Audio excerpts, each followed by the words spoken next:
네, 2021년 6월 29일 이정훈입니다. 오늘 윤석열 씨가 정치를 하겠다는 발표가 있었습니다. 그와 별도로 멍멍, 개가 좌지우지하는 대한민국 대통령 선거를 설명을 드리겠습니다. 개판이냐고요? 개판은 아닙니다. 그리고 또 하나, 선거 전략은 이렇게 세우는 것이야. 힌트를 좀 드리겠습니다. 6월 29일 정치 선언을 한 윤석열 측에서 페이스북을 개정했다가 바로 비공개로 전환을 해서 화제가 됐습니다. 근데 공개됐을 때 그 계정에 보게 되면 애처가 국민마당쇠, 토리아빠, 나비집사, 그리고 일본의 만화죠, 만화영화, 애니메이션에 나오는 캐릭터 중에 하나가 엉덩이 탐정입니다. 예, 탐정이라 그러면 막 본인이 뛰어다니면서 해야 되는데 앉아서 하는 탐정이 엉덩이 탐정이죠. 그러니까 국민마당쇠, 애처가 토리아빠, 나비집사, 엉덩이 탐정은 윤석열 본인을 지칭하는 겁니다. 그렇게 하면서 잠깐 개설했는데 거기에 보게 되면 이제 화면에 보는 것처럼 이렇게 강아지를 안고 있는 진돗개, 하얀 진돗개 안고 있는 사진이 있었다가 사라졌죠. 이 페이스북 상세 정보에 보게 되면은 취미는 장보기와 요리하기, 산책과 미술관 관람, 밥보다 국수가 좋은 잔치국수 매니아, 잔치국수는 볶은 호박에 김 많이, 18번은 돈 맥클렌의 아메리카 파이 와 빈센트, 그리고 송창식의 우리들, 잘 부르는지는 묻지 마시길, 열심히 부름, 주량은 소주 1, 2병. 네, 이렇게 쓰여 있었습니다. 개를 안고 윤석열 씨가 나왔네요. 이거 여러분 어떻게 보십니까? 그냥 가볍게 보시고 넘어가시죠? 저는 그렇지 않습니다. 우선 이 페이스북에 나왔을 때 일반적으로 나온 평가는 강골검사 이미지를 탈피하기 위해서다, 이런 분석이었습니다. 조금 더 설명을 드리면은 작년 12월 달이죠. 윤석열 씨가, 추미애 씨가 윤석열 씨를 징계한다고 난리 부르스를 칠 때 할 일 없었죠. 그때 12월 18일 날 윤석열 씨가 이 토리를 끌고 산책하는 모습이 사진에 잡혔습니다. 이 토리는 유기견이었다고 합니다. 2012년 울산 유기견 보호센터에서 본인이 입양했다는 겁니다. 네. 장애가 있는 강아지인데 그걸 안고 페이스북에 나왔었죠. 그리고 나비 집사라 그랬나요? 나비는 윤석열 씨가 키우는 반려묘 강아지의 이름입니다. 윤석열 씨하고 김건희 씨 부부는 자녀는 없어요.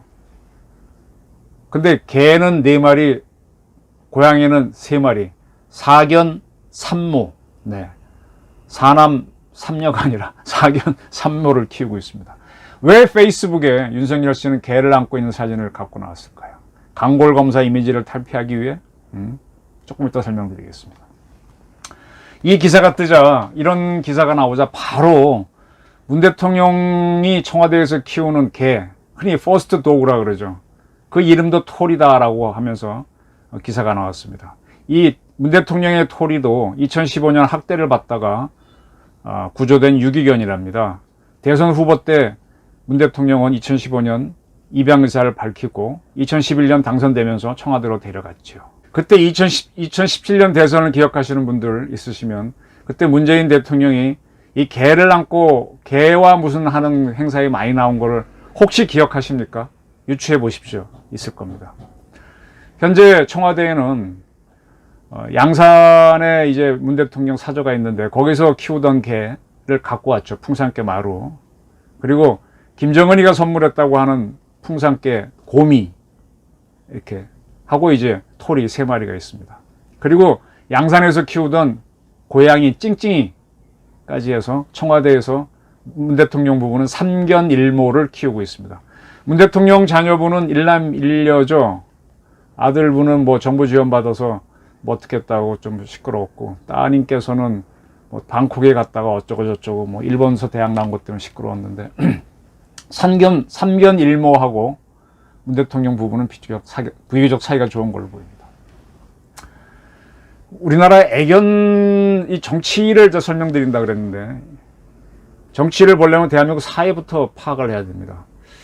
뭐 이것저것 찾다 보니까 어머니 뉴스라고 하는 매체가 있는데 2016년 6월 9일자입니다. 그 기사에서 보면 국내 애견 인구가 1천만 명을 넘었다. 2016년의 얘기입니다. 그 기사 중에 한 내용이 장기화하고 있는 경기 침체 가운데에서도 애견 시장은 1인 가구의 증가, 고령화 시대의 쇠퇴 속에서 해마다 큰 폭으로 증가하는 추세다. 이런 내용이 있었습니다. 네. 반려동물을 키우는 인구가 늘어나고 있습니다. 저는 키우냐고요? 저는 안 키웁니다. 근데 저는 뭘 좋아하는가 하면 내셔널 지오그래픽에서 동물 싸움하고 옛날에 전 동물의 세계 사람입니다. 디스커버리 채널 보면서 이렇게 탐험하는 거 뭐 그런 건 굉장히 좋아하지만 직접 키우는 거는 뭐 별로고 그 다음에 뭐 TV 동물농장 같은 건 재밌어 합니다. 유튜브에서 제가 많이 보는 것 중에 하나가 개 찍은 건데 어쨌든 재밌어 합니다. 근데 저는 주로 동물의 왕국 싸우는 걸 좋아하는데 이 키우는 걸 좋아하는 사람이 매우 많다는 얘기입니다. 네, 또 다른 블로그입니다. 여기 블로그에 보니까 2021년 1월 13일자인데 국내 애견 인구가 1,500만을 넘어섰다는 겁니다. 믿어지십니까? 대한민국 인구의 3분의 1이 반려동물을 키우고 있다는 사실. 전 제가 안 키우고 있어서 잘 모르겠는데 굉장히 많은 것 같습니다. 역시 1인 가구의 증가에 따라 이 비율은 더욱 늘어난다. 이제 그리고 이런 얘기를 합니다. 반려동물은 가족이다. 가족이다. 이 블로그를 보니까 강아지 생일 파티 축하해주고 이제 사람이에요. 사람, 가족. 생일 축하 케이크까지 주고. 왜 이렇게 하느냐? 힐링이 된다는 거예요. 기분이 좋다. 저희도 이제 처음 애들 낳아 키울 때 어린애들 보면, 우리 애들 보면 참 힐링이 되고 기분 좋더라고요. 피로감 없어지고. 다 커서 이제 성장해 나가니까 이제는 부담되고 쌈질만 들이해서 문제지. 어린아이의 정서를 갖고 있는 게 반려동물이죠. 그래서 사람들이 좋아하는 겁니다. 자기 자식은 안 키우는 사람들도 개는 키웁니다. 이런 블로그도 있더라고요. 펜션을 매매하는 부동산 블로그인데 반려견 펜션을 매매하는 겁니다. 반려견과 같이 힐링할 수 있는 곳이라면서 펜션을 소개하는 거죠. 일반 펜션은 숙박 조건에 반려견 동행 금지를 요구하지만 이 애견 펜션은 반려견 공간이 우선이다. 애견 펜션 운영에서 실패해 보는 경우가 없다. 이런 광고를 내보면서 애견 펜션을 홍보합니다. 네. 좀 더 설명드리면 또 2014년에는 스카이 펫 파크라고 해서 반려견을 중심으로 한 그런 TV 방송, 물론 이제 인터넷 방송이죠. 이런 게 있었습니다. 그리고 제가 얼마 전에 송수 쪽에 가보니까 이 펫 파크가 또 있더라고요. 개가 와서 마음대로 놀 수 있고 사람은 그걸 바라보고 흐뭇해하는. 옛날에는 어린아이들 풀어놓고 이제 그걸 흐뭇하게 보는 젊은 부모가 많았다면 요즘은 개 풀어놓고 노는 거죠. 저는 이러한 반려동물, 개와 고양이가 내년에 있을 대통령 선거를 좌우할 수 있다고도 봅니다. 무슨 얘기인가 하면 대권 후보자로 나온 사람이 이번에 윤석열 씨처럼 2017년에 문재인 씨처럼 개를 안고 나가거나 개를 이뻐하고 개를 잘 다루는 모습, 우리 뭐 개 대통령 강아무개 씨처럼 이런 모습 보이면 표가 올라간다는 얘기입니다. 이 반려동물을 안고 나가면요 거기에는 이념이 없어요. 진보와 보수가 없어요. 그리고 이 반려동물 키우는 사람들은 되게 젊은이들이고 1인 가구주가 많은데 그 사람들은 성향 자체가 정치에 무관심이에요. 그래서 간단합니다. 표 찍을 때는 반려동물 좋아하면 그냥 찍어줍니다. 영남과 호남 사람들이 정강정책 이념 따지지 않고 자기 출신 사람 찍어준 거가 똑같이 반려동물 좋아하는 사람들은 개 좋아하고 고양이 좋아하면 찍어줍니다. 이것이 대통령 선거에 큰 영향을 끼친다는 거죠. 그걸 증명했던 사람이 바로 2017년의 문재인입니다. 이 반려동물과 비슷하게 또 하나의 큰 효력을 발휘하는 게 선거에서 그게 탈핵입니다. 2017년에는 탈핵이었습니다. 지금 어떨지 저도 궁금한데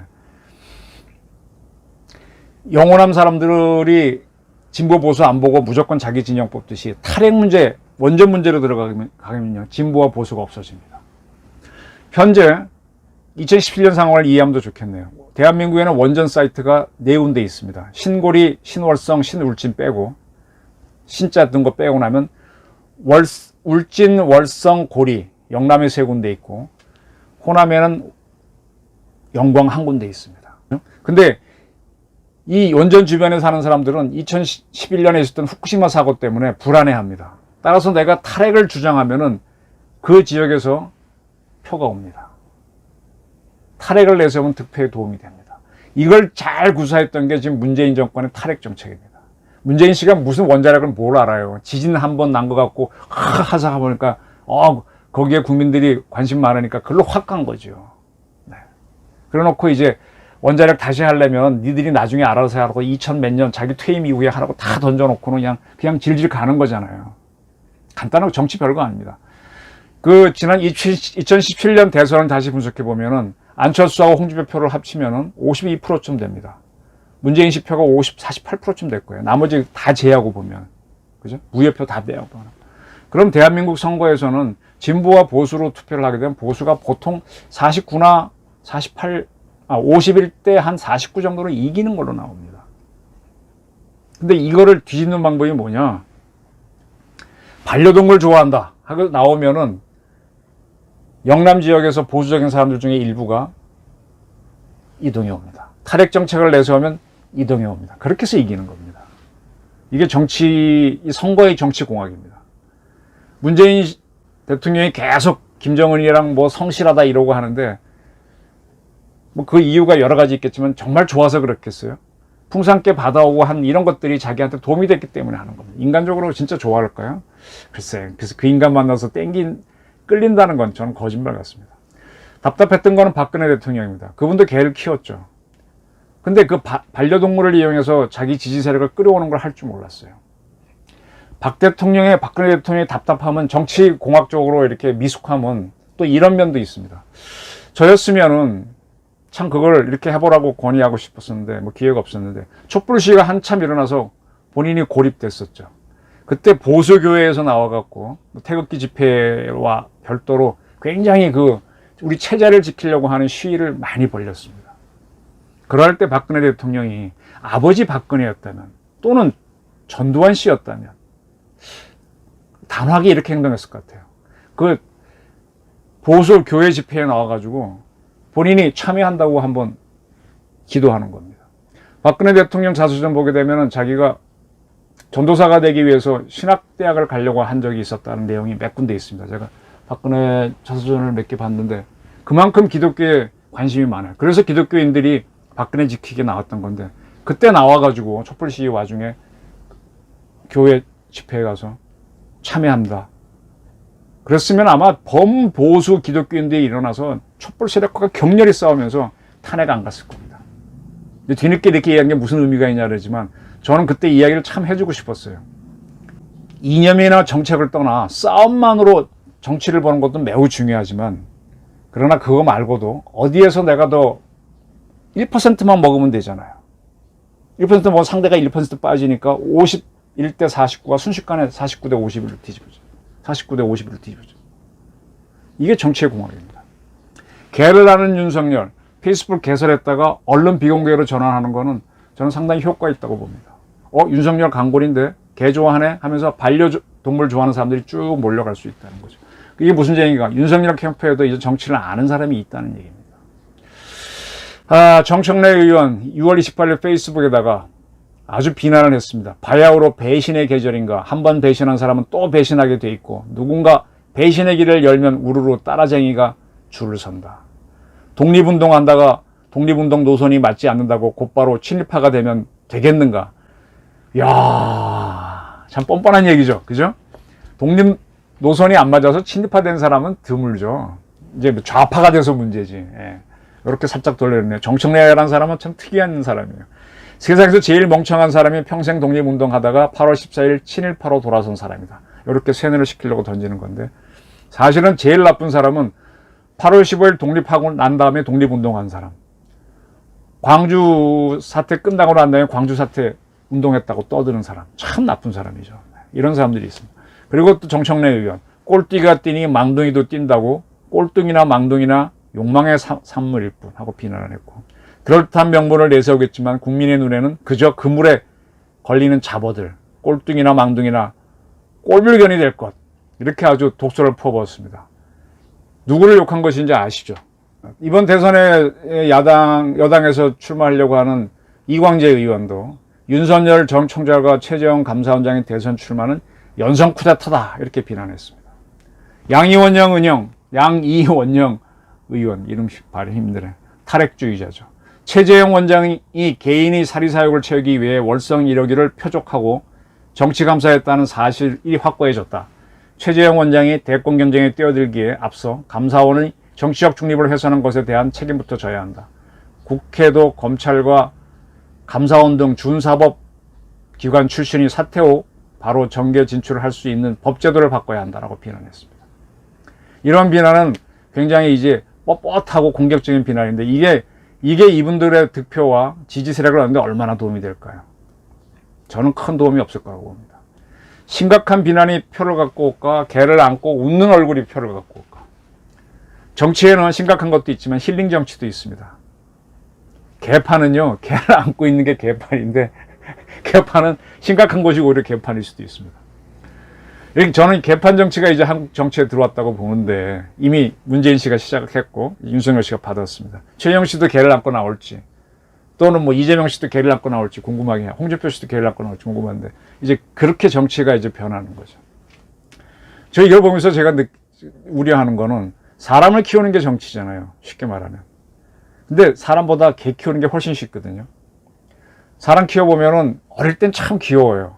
7살 넘어가니까 이제 힘들어지고 이제 그다음부터는 점점 힘들어지는데 사람들은 개 키우는 걸 보면서 아 사람 잘 키우겠지 하는데 그거와 또 사람 키우고 정치하는 건 별건입니다. 이제 앞으로 한국 정치에서 하나의 키워드는 개 다스리기 대 사람 다스리기가 될 것이다. 이미 우리나라 TV에서 보면 동물농장이니 뭐 해서 TV에서 개 얘기 굉장히 많이 나오죠. 유튜브도 많고 좋아한다는 겁니다. 그걸 탁 찍어갖고 정치과학적으로 쓸 수 있는 사람이 이번 선거에서 유리해질 수 있다. 따라서 이번 선거는 굉장히 치열하겠지만 한편으로는 개를 소재로 재미있는 것도 나오면서 또 한편으로는 개판이 될 것이다. 저 이종훈의 예측입니다. 감사합니다.